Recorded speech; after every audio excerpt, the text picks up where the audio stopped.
Yo, yo, yo, yo, yo, yo, yo, yo, yo, what it do? What it be? Oh, it's your boy, Agent A-N-T, repping the Spell Block Agency, Game Gang. You know we don't play all of that, none of that.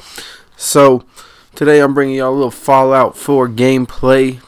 And today I'm bringing you another Underground Kings and Queens installment. And today we're going to be talking about 3 queens today. So, initially I was just going to cover Shirley Chrisholm. However, after researching and reading about Patsy, Takemoto, and Jeanette, Rankin, I decided to cover all 3 of these underground queens who all made waves in American politics. And while Shirley and Patsy were making waves in the same era, a woman by the name of Jeanette Rankin walked so women in politics could run, because she was the first woman ever to be elected into the United States Congress in 1916. This was huge for the time because not only was World War I being fought, but the women's suffrage movement was going on. Plus, Prohibition was right around the corner. So, yeah, not only America, but the world was going through big changes. So, not only was Jeanette Rankin elected once, but she was elected again in 1941. And she's still the only woman to represent Maine in Congress. But she wasn't just a token who was unwilling to go against the status quo that her male counterparts had set. I mean, being a woman in Congress at the time was against the status quo in itself. But throughout her political career, she voted against going into both World War I and World War II.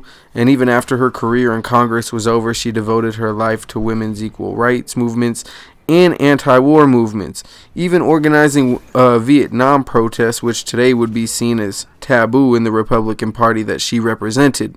Along with her belief in pacifism, she fought feverishly for women's rights in 1914, and in 1914 she saw her home state of Maine legalize women's rights to vote.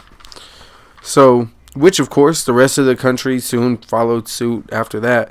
So, Jeanette Rankin lived up until 1973, which means she not only got to see all American women gain their right to vote, but she also got to see the next 2 women I'm going to discuss get elected and make history yet again as women who showed that they could be more than just housewives or objects of desire.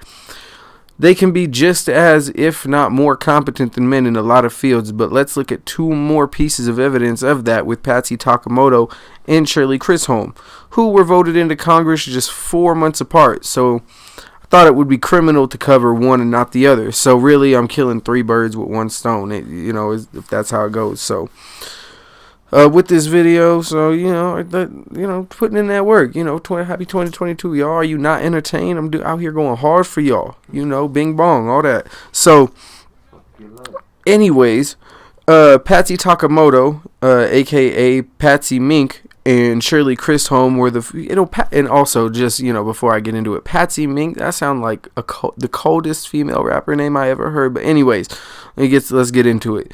So Patsy Mink and Shirley Chrisholm were the first women of color elected to U.S. Congress in 1965. Takemoto was the first Japanese-American woman voted into the U.S. House of Representatives from Hawaii, and Chrisholm was the first African-American woman voted into the New York State Assembly. Patsy Mink started her career in politics as a lawyer in 1953, and from jump she faced discrimination, as technically her Hawaiian residency was revoked when she got married. And, she was even refused to take the bar exam. And because of this, she fought that statute on the grounds of sexism and won. But she still had problems finding clients. A woman with child and who was married wasn't really looked at as the most solid lawyer candidate back then, amazingly enough. But just 2 years later, in 1955, she was an attorney for the Hawaiian Territorial Legislature and was fighting to change the sexist customs of America through the law. In 1956, she won a seat in the Territorial House of Representatives, and in 1958, she won a seat in the Senate.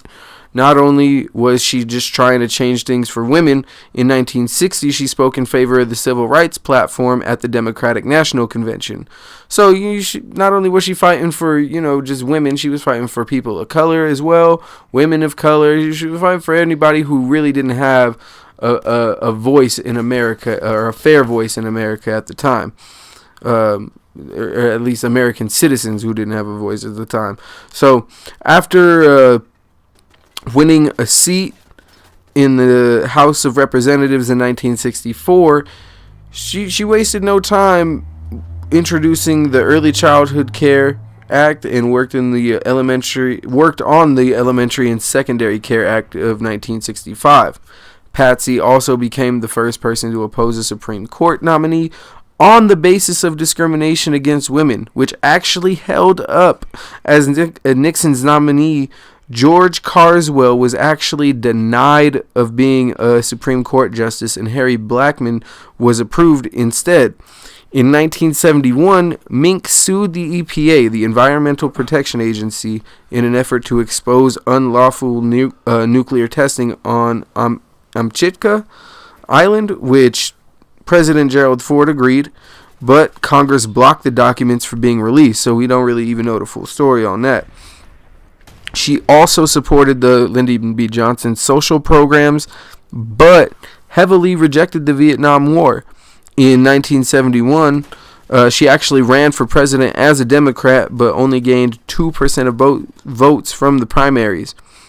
She left Congress, then came back in the 90s, and actually objected the nomination of Supreme Court Judge Clarence Thomas, amid the same allegations of sexual assault against, Anita Hill.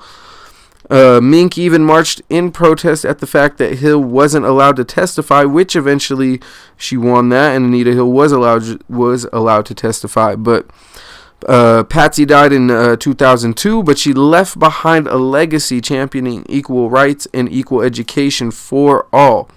And Shirley Chrisholm had a very similar career to Patsy Mink, as she was involved in child care and education, and became involved in the Democratic Party in the 1950s.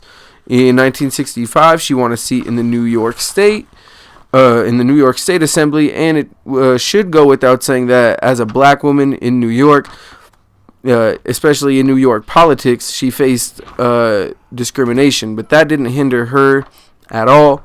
During her early career, she helped expand the food stamp program and played a critical role in the creation of WIC, Women in Child Care or something like that.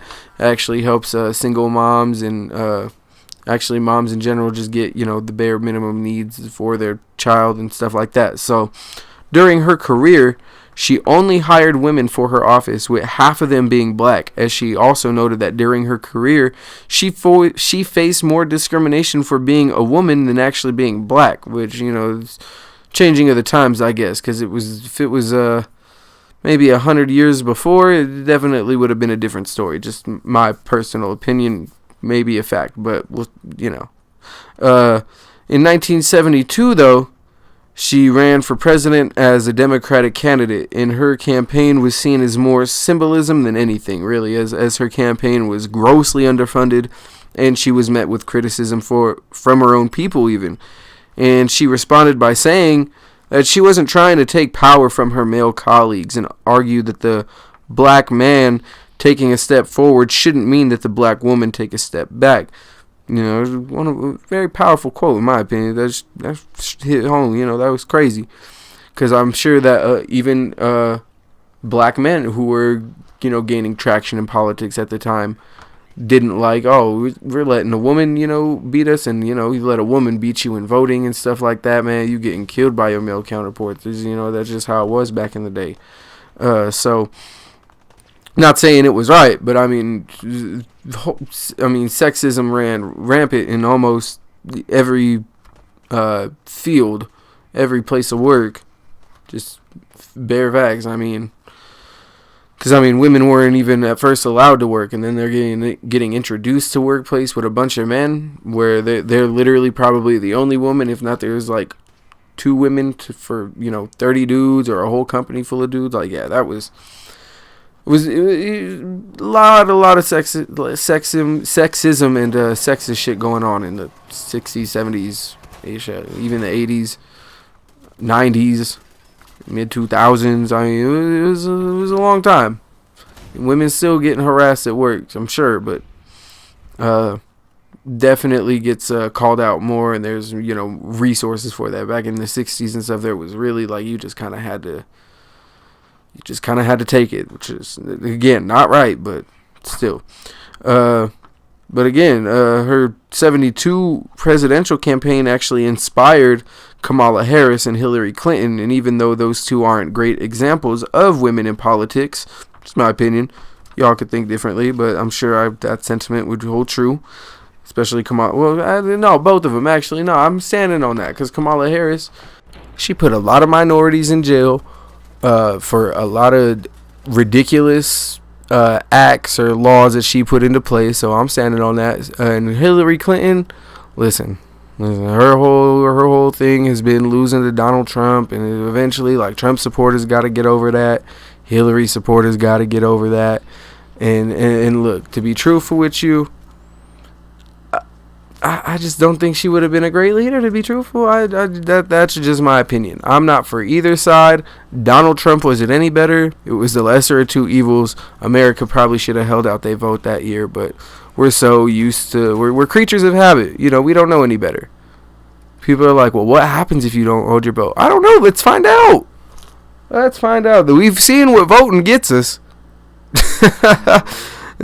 So I mean, what's the, let's try something a little bit, but that'll never happen anyway. We'll probably, if anything, we'll vote to riot, and the vote will probably be denied by Congress or something like that. But we'll moving on. Video's almost over. I still got a few more minutes left, so yeah. I mean, yeah. So let's finish this up. Kamala Harris, I mean, they inspired a lot of women. They still do inspire a lot of women to this day, obviously. And, any women getting into politics obviously should read up on these three, as they changed a whole lot. So, but yeah, R.I.P. to those three queens of the underground, as all three inspired and continue to inspire women, like I said, and show them, politics ain't just a man's game. Women can fuck up the world just as good, if not better. But, yeah. Got a few more minutes left. Thank y'all for tuning into this. Been your boy, Agent A&T, repping the Spell Block Agency. Playing a little Fallout 4. I told y'all, I'm not on the first person shooters no more for a minute. But this is relaxing. I'm not even gonna look at that shot. It made sense. I ain't have to worry about no lag compensation. I ain't have to worry about none of that. Just a clean shot between some walls, bruh. Crazy concept. But yeah, I've been having fun. Probably gonna get some more content for y'all tonight. I'll probably drop this video sometime around January 10th, something like that. So hope y'all enjoy this. So I won't know what's going on if something crazy happened between then and now. That's why I haven't discussed it yet. If not, then go look at my live streams, because if not, I probably have. I'll probably leave a link to all my Twitters and stuff like that, so y'all can never miss a video. And by the way, leave a like, subscribe, all that. Hit the damn bell so you don't miss none of this hot content dropping, because I got hot content dropping soon, all 2022. You feel me? Between my live streams on Twitch and here, my Let's Plays and all that. So far, I'm doing pretty good, y'all, if I do say so myself. I've been streaming and dropping content pretty consistently, if I do say so myself. Off to a great start, but see if that can continue, Like I be saying, consistency is key. As you can see, I this is like the very beginning of Fallout 4. I ain't even got no good guns yet, no nothing, just running up in... You said what? Yeah. Running up in the Corvega car plant, stuff like that, gathering. Gotta loot all that, just because in this early game, the building supplies you need all of them. You need concrete, listen, the glue, springs, you need all of it. But I've been getting back into that. Been playing some Cyberpunk. Got some fighting game gameplay to show y'all soon. So like I be saying, stay tuned. Kick off your shoes. Stay for a while. Look at some of the playlists I got picked out for y'all, kind of got to update those if I do say so myself. But yeah, I had to clear out the Corvega. And actually, it's crazy because what I plan to do now in this game is not join the Minutemen at all. Like, I cleared out these raiders, did that little first mission for Preston, and then he was like, oh, why don't you become an official? Like, why don't you become the leader? I said, no. I gotta find my son, fam. I'm not playing around with y'all in this wasteland. Trying to rebuild society. I seen what y'all did. Y'all tried to rebuild society and got clapped up in Quincy. The fuck you... I just got out of a vault. They clapped my girl, bro, and you go and ask me, oh, you trying to take over the world? I'm cool on that, fam. It's crazy. And you got and you go ask me of all people, bro. You the one with the little, you the minute man. You got an old broad who's hooked on drugs. You got June Long and his wife, who clearly have a dysfunctional relationship due to the death of their son. But that's none of my business. I just got out the vault. I saved y'all in Quincy, and I just was like, all right, y'all are not my responsibility. Y'all are not my kids, bruh. Don't want to have to see no fucking death claw. Saved them from a death claw and raiders for off rip. And they were like, well, thanks. You think you could take care of all of us from now on, and then help out any settlement that I ask you to? No, I'm cool on that for now. Look at this. Wow, bro, the accuracy. Accurate. You gotta make sure your sound is accurate.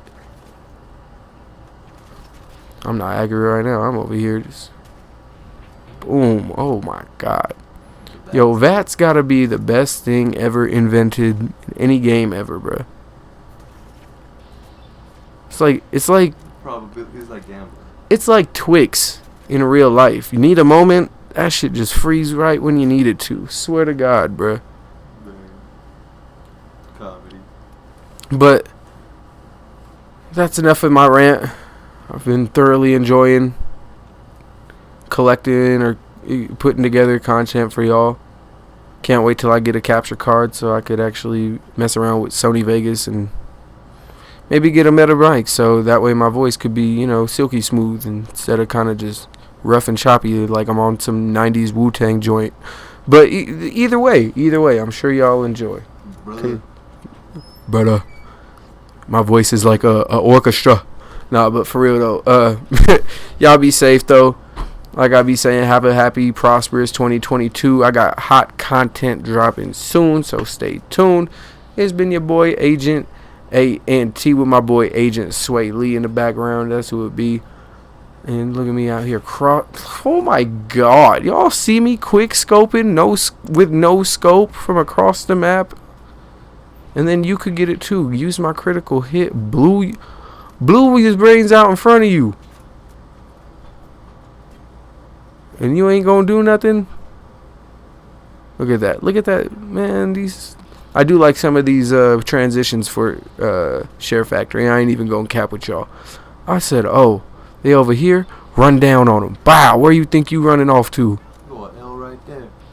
I said, oh, this motherfucker right behind me. Skirt, hop up on here, pop out, bow. Oh my God, split his dome piece, son.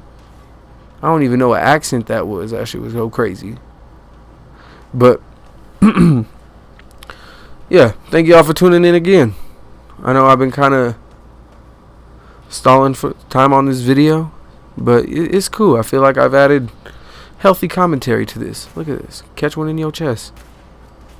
Because when I clear out Corvega, I clear out the back end too. I ain't even going to cap. Everybody just clear out the main area. No. There's more motherfuckers waiting in the back. I gotta get all that XP and loot. You feel me? And I'm glad if you stuck around for the end of this video, y'all about to see probably the best part of the video. Look, I come back up here and I see the big wide world of Diamond City. But you see me looting first. I said, oh, yeah. But yeah, there you have it, y'all. Oh no, I ain't even got it yet. Got you a bobblehead. Secret location, Kings. Secret area. Yeah, And over here, just looking at Diamond City in the rough. You feel me? I seen it right here. Leave y'all off with the magical scenery of Diamond City, and I'm out. Be safe, y'all. Don't get smoked. Peace.